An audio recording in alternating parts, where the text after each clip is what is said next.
Hey, how you doing? We're talking about today on the Rewind with Besa. Of course, we have to talk about different events happening around the city. We're doing a Black Business Spotlight. We're talking about the Fulton County DA because you guys know everyone's been going out on her for attacking these hip hop artists through their lyric. Irv Gotti finally speaks on why he keeps bringing up Ashanti, and apparently there was a monkeypox hoax that, let's just say, it went a little left, or did it? Either who. We're talking about that all today and more right here on Rewind with Besa.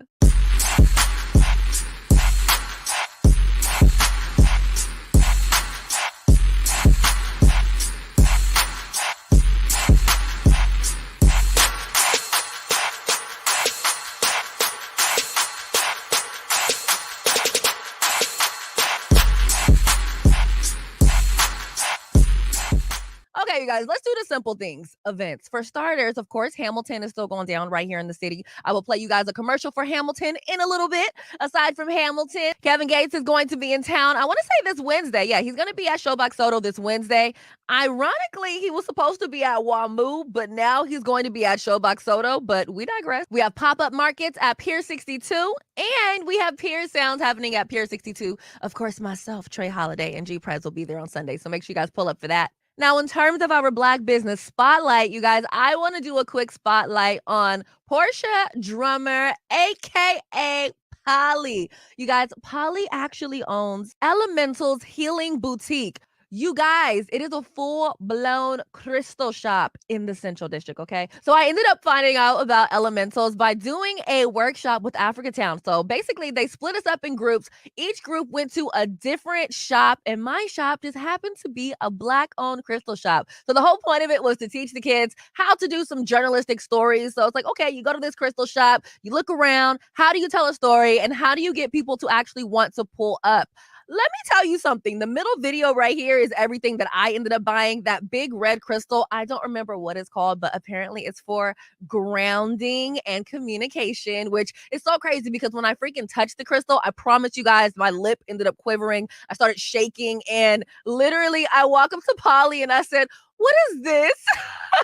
And then she explained it, and I was like, let me get that too. Okay. And as you can see, one of the other things I got was some Florida water, that little gold thing in that jar. That is a yoni steam. And then I also ended up buying that water bottle, which has a crystal in it. Now, speaking of the yoni steam, I know a lot of people have been looking for yoni steams out here. And I say that because I've had people ask me about it. They do yoni steams. Okay. And if I actually go back to that first video that I ended up showing you, the middle room is actually her yoni steam room, okay? So, look, if you guys ever need a yoni steam, if you guys actually need even just some crystals, or you need some books on crystals, books on herbs, heck, you saw all those herbs that were on that wall. She pretty much has anything and everything that you need for crystal healing. She also does some sound baths, so that way you can basically clear out your energy.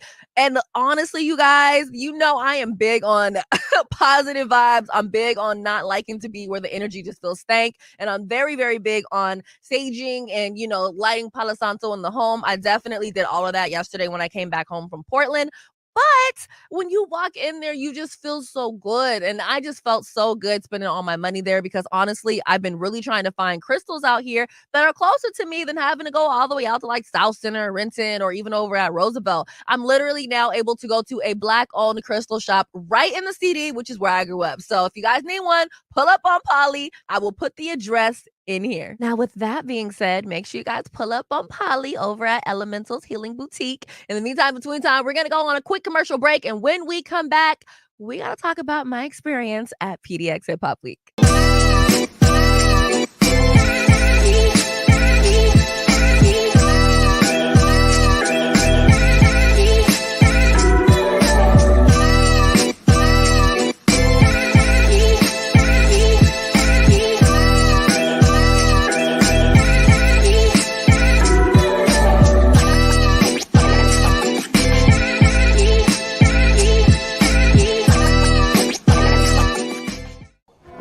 Hey y'all, my name is Nicole Harvey and I proudly serve as the Director of Community and Family Engagement at Seattle Jazz Ed, and I'm here to let y'all know that we're getting to launch our fall programming the first week of October.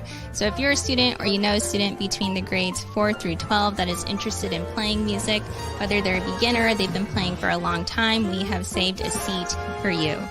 For more information, please visit our website at www.seattlejazzed.org. All of our programs and classes are offered on a sliding scale tuition policy, which means that families get to choose what they pay, no questions asked. We also have free loaner instruments available for every student to use. If you have questions, you're welcome to contact us via email or by phone at programs@seattlejazzed.org or 206-324-5299. Welcome back to Rewind with Besa. Let me tell you something real quick before we talk about PDX Hip Hop Week. In a world where you almost feel like you are truly in the metaverse, I think it's so dope that they are doing this for the kids over at Jazz Ed. And fun fact, I feel like I told you guys this before, but in elementary and in middle school, I actually played the clarinet.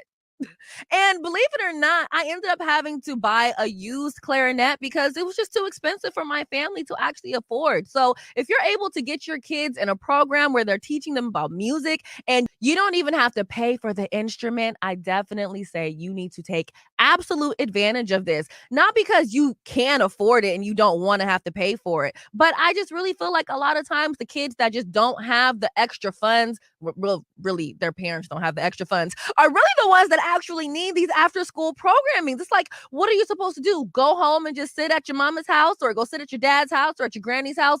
Sometimes having that extra companionship with students and just having that extra thing to do to where rather than you're just going home and, playing video games all day, you're learning an instrument, you're learning a skill. And for me, I was actually able to learn that I'm able to pick up how to play songs just by hearing them. These days, I can't read music, but eventually I actually stopped reading music when I was playing, and I would just learn how to play it by listening to the music as the rest of the band was playing to literally know what notes that I needed to hit. But, I am dyslexic, so that could be part of my dyslexic superpower. Anywho, you guys, in terms of Portland Hip Hop Week, I had a blast. First and foremost, I'm not going to front. The first thing I did when I got there was buy a new laptop.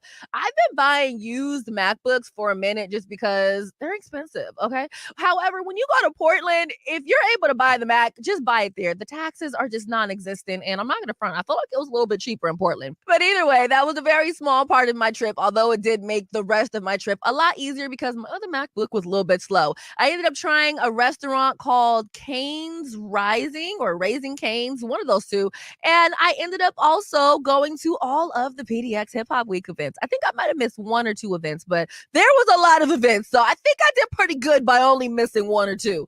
If I were to tell you my favorite event of all, it literally has to be the Flip and Flow event. Let me tell you why. The reason why I really enjoyed that event is that one, I was able to hear from different producers. You know what I'm saying? Like, not only was I able to hear from the producers, I was able to see the producer. It's so easy for you to hear a song and hear a beat and not necessarily know what the facial is for the person. In this particular case, the whole point of Flip and Flow is that you take a beat, or shall I say, they give you a beat, and your job is to take that beat and flip it. Okay. Some people had a smooth section. There was a trap section. And I think there was there was a smooth section, a trap section, and one more. I can't remember what the other one was. Either way, each section had a different winner, okay? And then on top of that, there was a portion where there were artists that would take a beat and then they would make a song to it. That part I truly enjoyed because, for me, being in Seattle and also being on Jammin', sometimes it could be a little hard for me to find out what artists are in Portland because I'm not there. If you guys know me from when I first started doing blogging out here, like, child, I'm freaking 32 now. I've been doing this since I was 19. So with that being said, when I first really started doing artist stuff was after I turned 21. So it was after I started doing after I kind of slowed down on doing the party event reviews. I just started going to different events at the Crocodile or going to events at Numos and ShowBox, et cetera, and meeting the artists once they got off stage. I would go to all the different local events, whether it was a local artist opening up for a big artist, or it was just a whole bunch of local artists that I just thought was dope because I would look up their names and then I would see what their music sounds like. It's not always as easy for me to find those artists because I'm all the way over here. It was so much easier if I would go to a freaking event and maybe I didn't actually take the time to look up what artists were performing. And then I hear somebody and I'm like, Who is that? They are super dope. So at that particular point, once they get off the stage, I tap them and I'm like, hey, my name is Besa. Back then I went by name Besa, but we digress, y'all.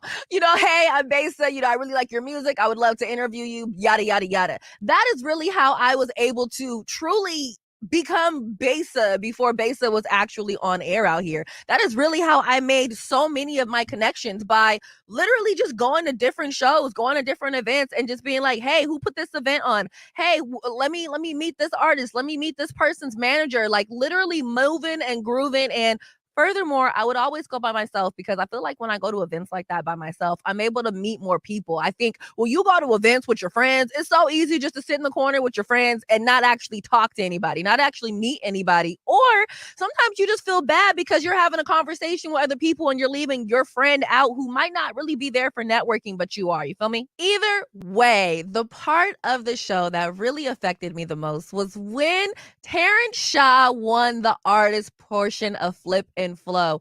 His passion, his emotion, his gratitude, like literally I cried. And oh my goodness, I forget what the other woman's name was that was on the panel with me. It starts with a D. She was crying and we were just like an emotional wreck because his emotions were so pure. He was so surprised. You know what? I'm just going to show you this little video and you'll actually be able to hear him a-cappella-ly sing the song that got him his cash prize. Plus, not only did they get a cash prize, you guys, they also got a radio play. And in case you guys don't know, DJ OG1, who was over PDX Hip Hop Week, is also the Trailblazers DJ. So they're going to get some Trailblazer play, some money, and some studio time, among other things. So here is what Terrence Shaw's reaction was once he won.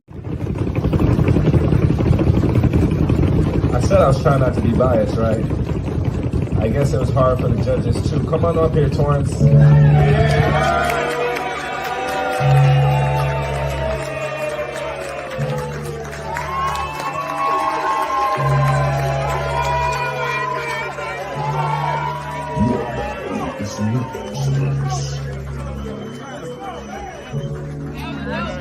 Vince as well. Mike Vince, come on up, sir.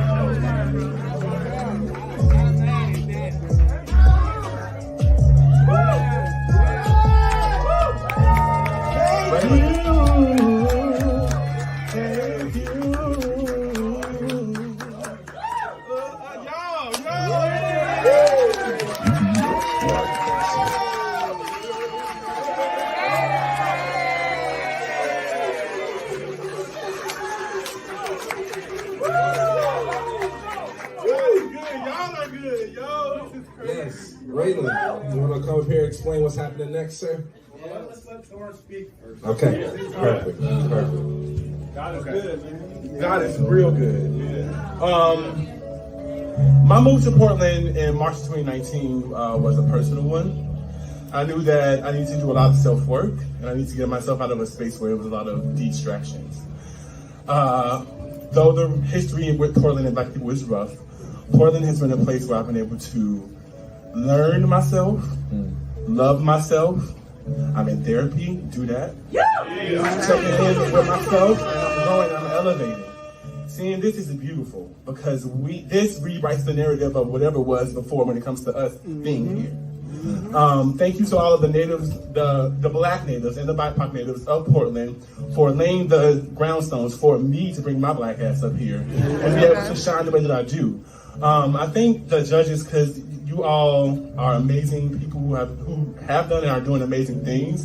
And so for you to be able to see me is everything. And let's go. I'm gonna sing my ass off.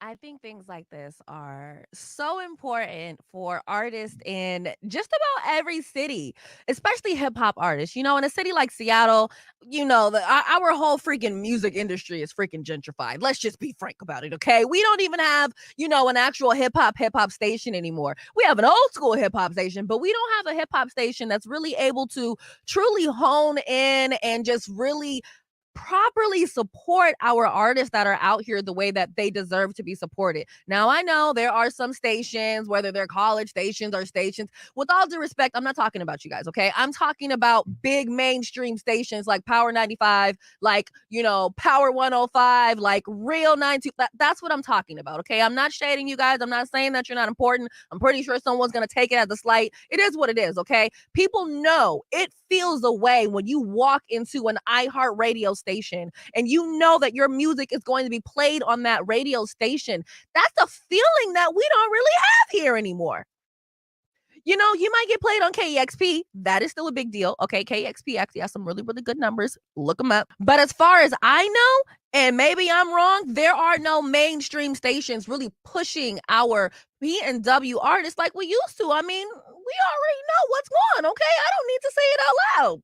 So with that being said, things like this, when you know good and well you don't necessarily have a spot for your artist to really shine, it's very, very important, especially because you have people like me in the building. I'm not only on my own air, I'm a Recording Academy governor, okay? It's like not only am I on here, I'm on in 4 other cities, okay? I'm literally all the way down the West Coast, including Austin, Texas these days. There was someone else there that works with the Roots. You got OG1. You got so many people that are a part of these kind of events that when we are able to actually come together and support these artists, the guy that won, I don't even think he had 1,000 followers yet, but his talent was still his talent. And sometimes I think we get so flustered out with all of the politics of music, especially in a big city like Seattle, that we're not necessarily able to highlight artists like him that actually deserve to be highlighted, that actually deserve to be heard. That's why I really, really liked my new at 10 where I highlighted PNW artists that you should know about, because it really didn't matter to me how many followers that they had. It did. And honestly, after a while, I had to change it and make it to where it wasn't just PNW artists. It was just artists, period. Because for me, where else are some of these artists going to have their moment to be played on the radio, their moment to be interviewed, like their moment to actually feel seen? As he said, he just moved here. And he's so happy and so thankful to feel seen in a new city where we all know it's very impossible to be seen in a new city, let alone your own damn city. So I really do hope that we end up having more things like this. And when I do say more things like this, I mean more things like this that's truly put on without ego. Another great thing that happens during PDX Hip Hop Week is that they have awards, okay? There was a hip hop wine and chill where you literally listen to hip hop music, chilled and sipped wine.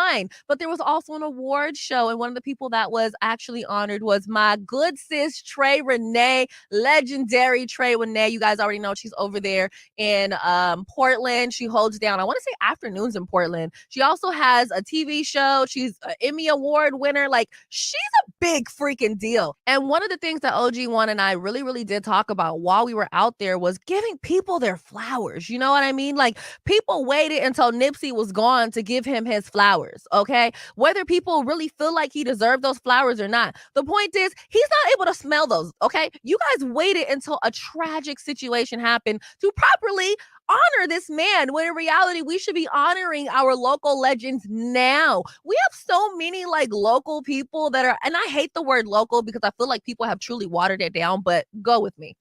We have so many people throughout the PNW that are doing such big things in the entertainment industry, not even just music, in the entertainment industry.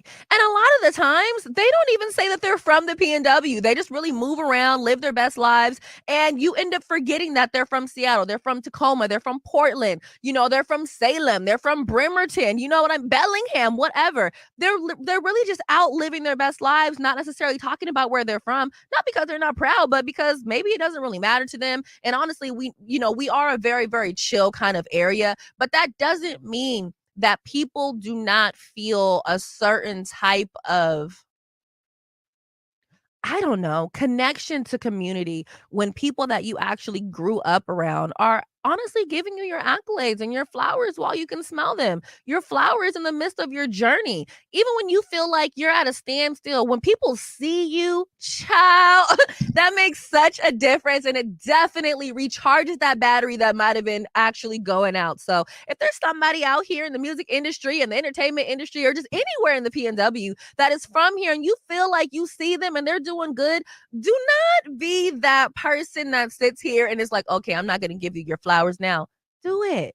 Because let's not act like there is not a lot of different deaths happening, whether it's suicidal or a freak accident, or or some sort of a stray bullet, or some sort of club shooting, house invasions. There's a lot of crazy stuff going on.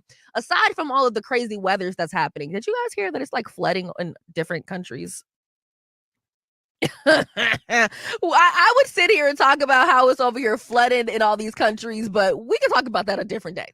However, what I do want to say is we are in a point in our lives where we have a lot of precious time. Okay. We're in a good point to where anything and everything can happen. So with that being said, this is the best time to make sure that you are really giving people those flowers. So shout out to OG1 for putting on Portland Hip Hop Week. He could easily have made the whole goddamn event about himself, but he didn't. He made the event to where he was literally highlighting other upcoming artists, other people that deserve their flowers. He gave them real awards. Like, it was a whole freaking vibe. And honestly, it felt so good to be in that building. And it also felt good to be someone that's from Seattle to actually have been accepted by everyone that was there. So with that being said, I also want to thank Converge Media for sending me down there. I stayed in a very nice hotel for those whole time that I was there. I want to say it's called Hotel Vance. It's over in downtown Portland. Really cute hotel. So if you are ever in the downtown Portland area and you need to stay at a cute hotel, stay there, because let me tell you something. Every single place that I pretty much ended up going to was walkable. If I needed to go shopping, I could walk there. If I needed to go get food, I could walk there.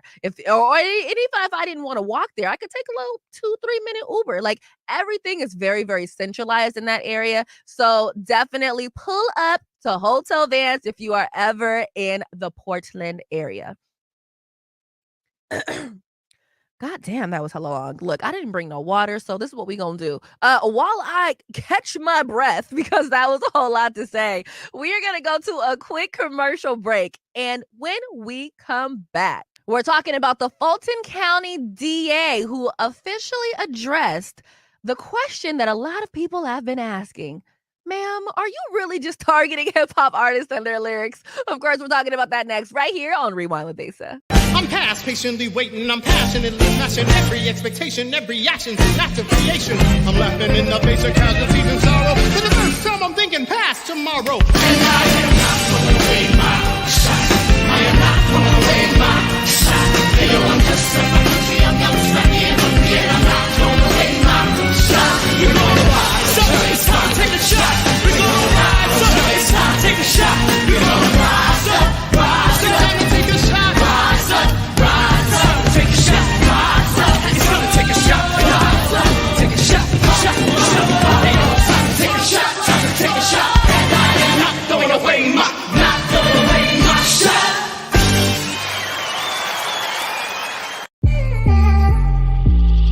Damn, Echo, you're savage.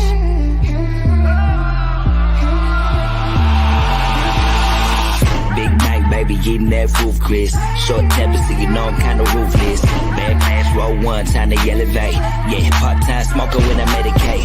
Big step, a couple hoes up in the Dino. Fly 'em out to Vegas, couple just in the casino. Mean rep, I had to earn it, others buy it. Money burning, I work harder, I deserve it. You a groupie, you a bird, I'm a...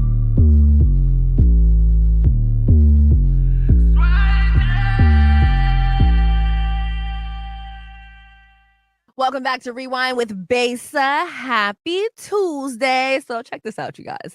Fulton County DA Fani Willis, I think that's how you say her name, child, addresses claims that she's targeting members of the hip-hop community by using rap lyrics in RICO cases. Now, if you forgot, she's actually over a Young Thug's case, and, well, she's one of the many reasons why they are using those rap lyrics. So let me let you guys get a quick refresher of the... Child, where are my headphones going?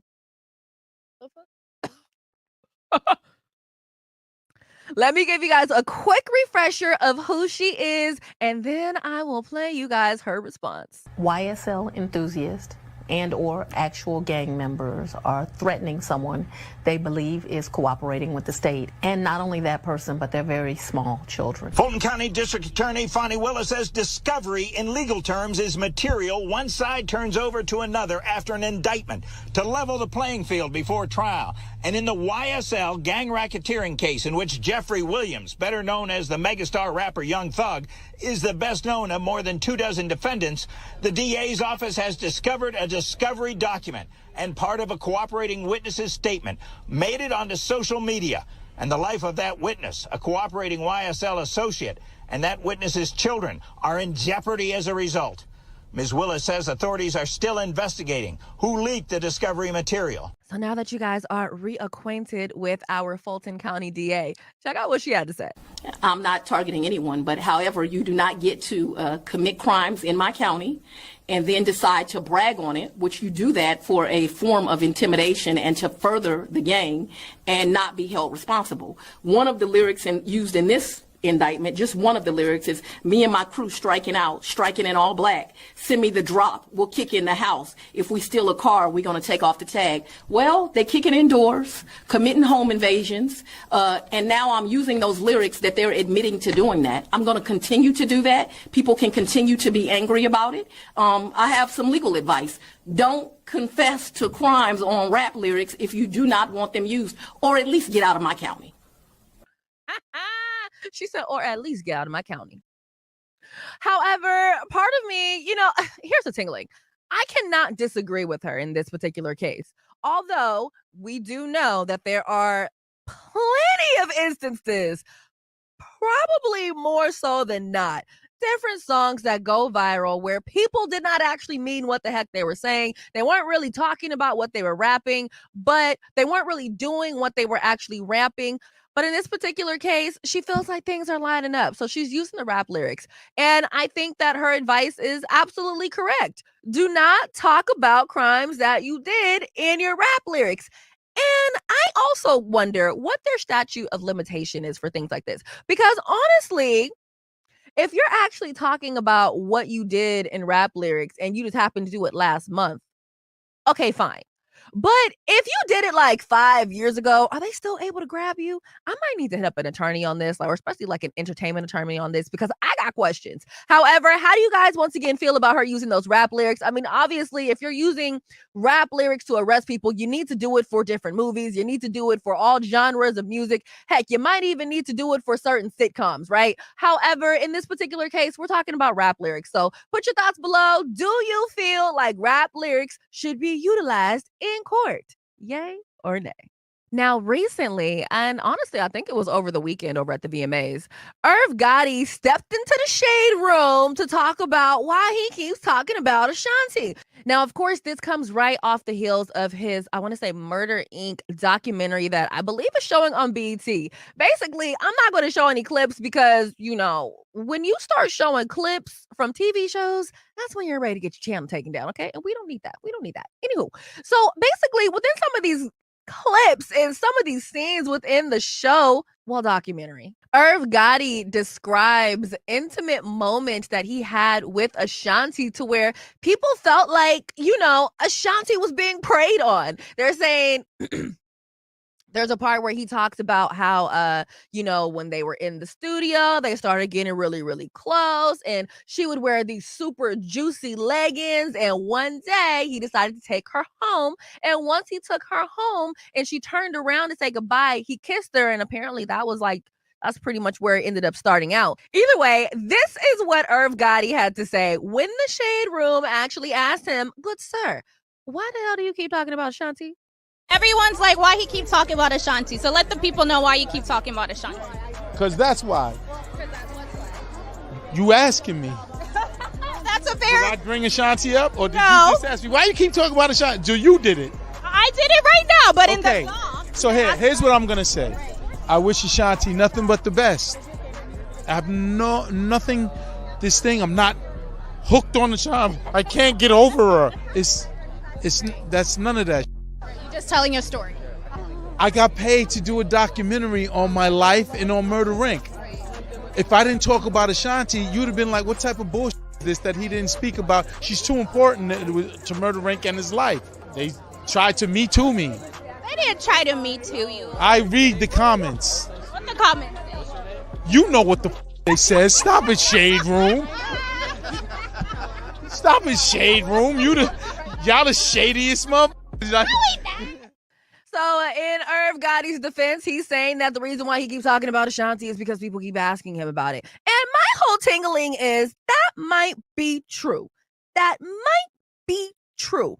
But there is a way to talk about these things without basically making it seem like you were preying on this woman. You, as a married man, took this girl home. Wasn't she like 19 at the time, child? And obviously she was an adult, so it's not like it was illegal. But either way, you took this girl who was there to do music, kissed her, and ended up basically starting a whole freaking affair. Like, I mean, I guess.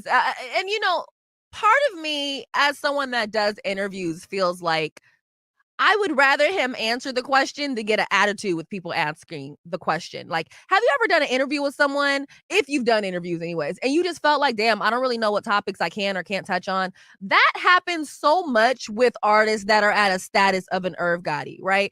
And for him to be so willing to talk about this, it makes me wonder what he's not willing to talk about, right? So I'm wondering if his interviews are going to get more, not necessarily graphic, but if people are going to ask more personal questions, just to see if he's willing to speak on it. But furthermore, I'm actually waiting for Ashanti to do an interview and get asked about it. With that being said, we're going to go to another commercial break. And when we come back, child, we gotta talk about this monkeypox situation, okay? A guy decided to pretend he had monkeypox, and I don't know if it necessarily went in his favor or if it didn't, but we're gonna talk about it only right here on Rewind with Besa. Hey guys, Besa Gordon here, and before heading to Belize, Trey Holiday and I had to make sure we linked up with our good friends over at Market Street Shoes to, of course, grab a few things for the trip.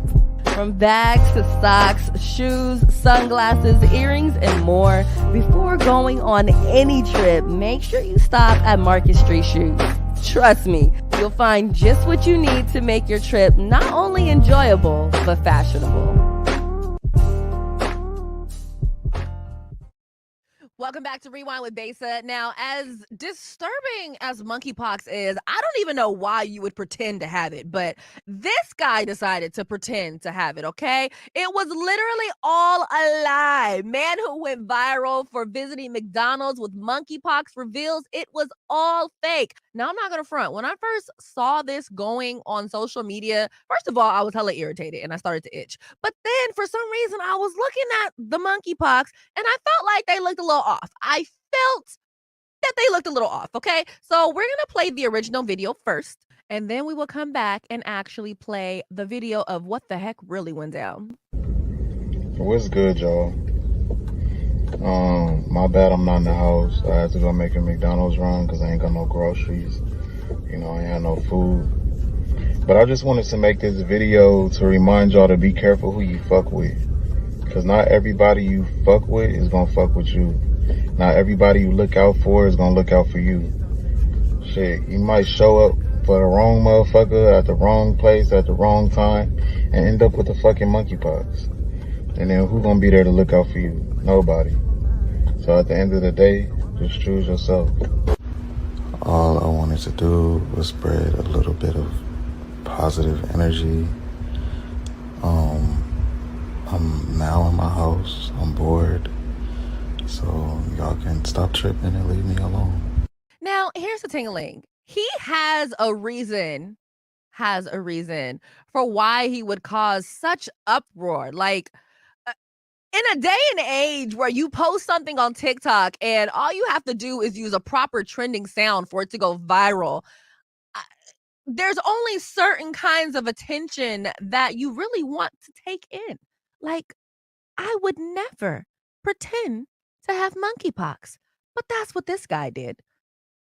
Check out his reasoning for why he pretended to have monkeypox and go to a McDonald's at that. What's good, y'all? Just to let y'all know, the person who took my payment was absolutely fine. And yeah, this was just a promo gone wrong. I would have revealed this sooner, but I was just taking input left and right and didn't know what the hell to do. Just to give y'all a quick brief of what this was all about, I have unique and unconventional marketing methods when it comes to promoting my music. And I usually try to tie the marketing around the premise of the song. This time the song was called Choose Yourself, so I was trying to market in a way where it displays a person choosing himself regardless of how other people feel about it. Unfortunately, it didn't translate that way and people just end up getting mad at me. My followers didn't get upset because they understand my marketing schemes, but unfortunately the video went viral and it attracted people who didn't understand. For example, this is another time where I promoted my song with parking tickets and it went viral. People started off upset, but eventually grew a liking. I thought that would happen this time, but unfortunately not. There's more to the story. Follow for more. I think it's so unfortunate that in 2022, you feel that you have to be gimmicky to get your music out there. And what sucks is that if that was his song just playing in the background, he actually has really good music. Like, why do you need to do all of this to get people's attention? I mean, obviously you got the attention. Hopefully you're able to get the attention that you want, because you guys know, what happens with things like this, okay? Let me see if I can find this real quick. Hold on. The girl that did the whole pink sauce thing that went viral on TikTok and people were saying it was exploding. Child, she's working with Dave's Gourmet at this point, okay? In their statement, they literally said that they love or would love to work with, influencer that has a great following and just doesn't necessarily know how to make commercial sauces. Like, basically, they're going to do all of the hard work for her. And I'm not necessarily saying she's just going to be the face of it, but that's what I have a feeling in this particular instance is going to basically end up becoming. Why am I saying all of that? I'm saying all of this because if his music is actually good, now that he's freaking gone viral, who is to say that Capitol Records won't pull up on him? I mean, shoot, they just got done signing an AI. They dropped him. They obviously have an open spot on the Rasta, so they might as well pull him up if he's actually has some good music and if he's actually able to hold an audience. So I know in moments like this, people get mad, pissed off, like, oh my God, why would you do that? For me, as a normal person that's seen that, I was mad freaked out because at that moment I said, well, what state is he in? Because first of all, I don't even go to McDonald's. However, outside of me not going to McDonald's, you do something like that, you don't even have on a mask. You done literally infected every goddamn body else that goes to McDonald's that day, everybody else that they come in contact with that day, and furthermore, and then it just gets bigger and bigger and bigger. So in this particular case, thankfully, it was a hoax. So with that being said, what is today? Today is Tuesday, August 30th. So if he ends up getting a freaking contract within like the next month or a couple weeks, I'm not going to be shocked, okay? Because if his music is good, I haven't checked it out yet, child. I have not. But if his music is good, I will not be surprised if he actually ends up getting a freaking music deal, okay? Anywho, let me guys know what you guys think about this hoax. And honestly, you guys, at some point, we are going to talk about people that do things for the gram. But that is not going to be tonight because this episode is already way longer than it's supposed to be, okay? So with that being said, we're going to go to another commercial break. And then when we come back, we are going to end today's episode of Rewind with Besa. We are literally on our way back from Vegas. We had an amazing trip. Got some good interviews coming up for you guys, so definitely stay locked for that. Look like water on my island. Long way from running from the siren. Travel long way, been hella fly, I'm a pilot. I get what I want if I like it. Like it, yeah. If I like it. If I like it, yeah. If I like it. What's up? Converge Media in the building. Yeah. We're gonna have to come back to Vegas real soon because it's really lit. All right, that is it for today's episode of Rewind with Besa. Hopefully you guys enjoyed it. Let me know what your favorite topic was, and let me know if there's anything that you guys want me to talk about in future episodes. In the meantime, in between time, the only thing I want to tell you guys is make sure that you take time for yourself. Make sure that you take time to get space for yourself. Make sure that you take time to do those little things that you love. For me, my favorite way to relax is to take a bath. It doesn't even need to be a bubble bath, honestly. I'm not even really a bubble bath person because I hate cleaning the bathtub afterwards. However, I love a good salt bath with essential oils, some candles, okay? My little vape pen, some water, maybe even some tea. That is how I relax. I'll also do like a tarot reading for, I'm a Scorpio, so I might watch my Scorpio reading, which is my sun. I might watch an Aries reading, which is my moon. Might even do like a Pisces reading, which is my rising. I'm probably going to end up watching a moon because we just recently had a new moon in Pisces. Nope, our new moon was in Virgo. So I might end up doing that later on tonight. However, otherwise, do something that makes you feel good, you guys. We just have so much craziness going on because, for example, today I went on Facebook just to see one of my friends hurting because one of his relatives committed suicide. Like, the suicide rate, I don't know what the actual numbers is, but they have to be rising. Okay. I don't remember ever seeing this much of it on my social media. And maybe there was more of it at the top of the pandemic, but I don't think that it was as many people that are actually around me. They're not necessarily people that I know, okay? But they're people that I can see on social media when someone goes on and writes a status about it, right? So there's a lot of people that are really hurting out here. There's a lot of people that just have so many things going on. And honestly, we just really all need to be nicer to each other, okay? We need to all have more patience with each other. Check on your strong friends, okay? I know it's so easy to check on that friend or that cousin that's always ranting and raving and lightweight crying for attention online. But what about those friends that are always carrying all your damn weight? What about those friends that is always carrying everyone else's weight? What about those friends that are just not able to grieve on their own because somebody always needs something from them? And they're not the type to ever say no. And sometimes you really can't say no. But here's the thing. When the heck do you take your moment to heal? When do you take your moment for yourself? And at this day and age, somehow, some way, at some point, even if it's on your car ride home while you sit in traffic, you have to find a way to take some time for yourself and just declutter all the crap that you have in your head, okay? Just declutter it. And check on those strong friends. Check on those friends that you typically would think wouldn't even need any help. The friends that you typically think always have it together. The friends that you always go to for advice. Check on them. One day, just randomly call them. Send them a text. Hey, girl. Hey, big homie. I just want to see how you're doing. Is there anything I can do for you? Let me tell you something. Even if they say, oh my God, I'm good. There's nothing you can do, but I appreciate it. There could be something that they need. It might be something that they know that you're not personally able to do for them. But sometimes when you are literally everyone's backbone and there is no one to really be your backbone, that one little text, that one little fist bump to be like, bro, how are you really doing? That shit, that can really bring someone down to their core. And you might see the strongest person that you know break down crying because they're dealing with so much and everyone needs everything from them. So who do they go to? Especially if they don't have a therapist. So check on your strong friends just as much as you check on your weak friends. Maybe not as much, but at least quarterly, okay? Check on your strong friends, especially these days with all of the crazy energies that's going on. So anywho, you guys, this episode is absolutely long enough, okay? I know that I said these were going to be 30-minute episodes, but I don't know. I guess it just really depends on the day.